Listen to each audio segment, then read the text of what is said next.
வணக்கம்பா. நிகழ்ச்சி மூலமாக உங்களை சந்திப்பதில் பெருமகிழ்ச்சி அடைகிறேன். வாழ்க்கையில் வெற்றி பயன் நோக்கி பயணம் செய்து கொண்டிருக்கிறீர்கள். இந்த பயன்கள் நல்ல முறையில் வெற்றி பெற என் அன்பின் வாழ்த்துக்கள். நீங்கள் நல்லா இருப்பீங்க. ஒரு வெற்றியாளனுடைய வாழ்க்கை என்பது உள்ளே வெளியே என்று இரண்டு பிரிவுகளாக இருக்கிறது. ஏனென்றால் இந்த உலகத்தில் ஒரு மனிதனுக்குள்ளாக இந்த ரெண்டு நிலையை சந்திக்கிறான். ஒன்று என்றால் சமாதானமும், இன்னொன்று பார்க்கும்போது கோபங்கள், எமோஷன்கள் சந்திக்கப்படுறது. இந்த ரெண்டுமே இல்லாத மனுஷன் யாரும் கிடையாது. ஆனால் இது எப்படி ஆப்ரேட் பண்ண சில பேர் தெரியாமல் போய்விடுது. அதனால் நல்லா கொஞ்சம் பாருங்கள்.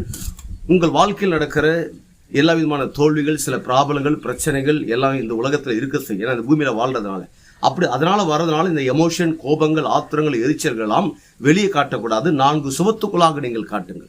உங்களுக்கு ஒரு எமோஷன், ஆத்திரங்கள், இதை தாங்கிக் கொள்ள முடியல, இது பேசி ஆகணும், பதறுகிறோம், எமோஷன் ஆகிறோம், டென்ஷன் ஆகிறோம், ஏகப்பட்ட ப்ராப்ளங்கள் உண்டு வரும்பொழுது இதை 4 சுவத்துக்குள்ளே காட்டுங்க. ஆனால் வெளியே எதை காட்ட வேண்டும் என்றால் உங்கள் அழகான குணங்களை, சந்தோஷத்தை, மகிழ்ச்சி, சமாதானமான நல்ல வார்த்தைகளை, நல்ல காரியங்களை வெளியே காட்டுங்க.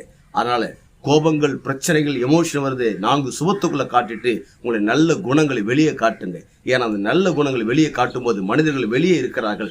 அவர்கள் அதை பார்க்கும் பொழுது அவங்க வாழ்க்கை மேம்படும், அவங்க புத்துணர்ச்சி பெறுவார்கள், அவர்கள் பலப்படுவார்கள். ஆனால் 4 சுவத்துக்குள்ளாக காட்ட வேண்டிய எமோஷன், கோபத்தை கொண்டு வெளியே காட்டும் போது அநேகர் சோர்வு அடைவார்கள், அநேகர் எமோஷன் அடைவார்கள், அநேகர் மனம் அடைவார்கள், அநேகர் விசுவாசத்தில் பலவீனப்படுவதற்கு இது மிகப்பெரிய சான்றாக மாறிவிடும். நான் சொல்கிறேன், நீங்கள் வெற்றியாளர்கள், நீங்கள் ஜெயிக்கும்படியாக பிறந்திருக்கிறீங்க, நீங்கள் மிகப்பெரிய வெற்றியில வாழும்படியாக அதை குறித்து நினைச்சு கொண்டிருக்கிறேன். அப்படிப்பட்ட உங்களுக்கு நான் சொல்லுகிறேன், கோபத்தை, எமோஷனை 4 சுவத்துக்குள்ள வச்சிடுவோம், சந்தோஷத்தை வெளியே காட்டுவோம். அதன் பிறகு என்னங்க, நீங்க பண்ற பிசினஸ், நீங்க பண்ற வேலை ஸ்தலங்கள், நீங்க பண்ற எஜுகேஷன், என்னென்ன டிபார்ட்மெண்ட் இருக்குதோ, ஊழியங்கள், சினிமா துறைகள், அரசியல்கள், எல்லா விதமான சபை சம்பந்தப்பட்ட காரியங்கள் வேற லெவலில் நிற்க பாருங்க.